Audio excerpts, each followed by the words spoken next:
Let me tell you the story of a man whose brilliance with numbers masked a life filled with secrets, survival, and a deadly skill set. Christian Wolff isn't your typical accountant.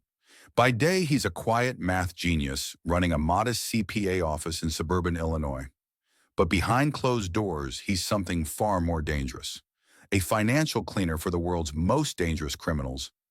Christian is autistic, and his condition shaped much of his childhood. While his mother wanted him to receive care at a specialized facility, his father, a hard-nosed military operative, had a different idea. Rather than shielding Christian from the world, he forced him to confront it head-on. Under his father's brutal training, Christian and his younger brother Braxton were molded into lethal fighters, emotionally toughened, physically hardened. As an adult, Christian lives by strict routines, a life of order amidst chaos. He helps small-time clients on the surface, but his real business involves dissecting the financial skeletons of cartels, arms dealers, and warlords. Every detail of his operation is handled through a mysterious female associate who keeps his identities and movements tightly controlled. One day he's brought in to audit Living Robotics, a high-tech firm with suspicious financial activity. There he meets Dana Cummings, a kind and curious in-house accountant who first spotted the anomalies. Working together, Christian quickly discovers that a staggering $61 million is missing. But before he can finish the job, the company abruptly shuts down the audit and pays him to walk away. But Christian knows something's off. Soon after, people connected to the company start turning up dead, including Dana's name on a hit list. He rushes to save her, eliminating the assassins sent to silence her.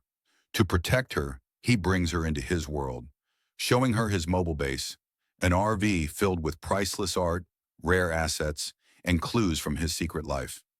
Meanwhile, at the U.S. Treasury, Director Ray King is closing in on the shadowy figure known only as the accountant.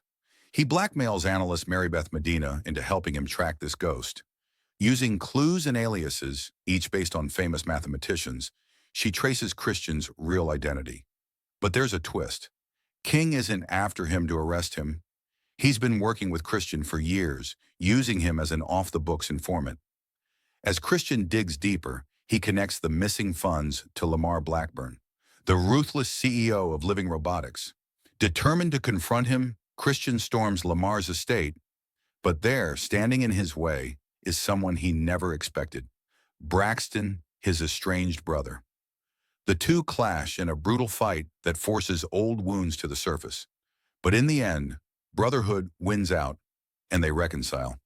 When Lamar tries to justify his crimes, Christian has no sympathy. He ends the man's schemes with a bullet.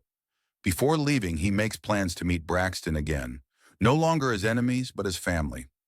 In a touching final reveal, we meet Justine, the reclusive daughter of the Harvard neuroscience director. She's the voice behind Christian's operations, the unseen force guiding his journey. She too is on the spectrum, and her brilliance helped turn Christian into what he became. Medina accepts her new secret role, now serving as Christian's government liaison, and publicly takes credit for exposing the Living Robotics scandal.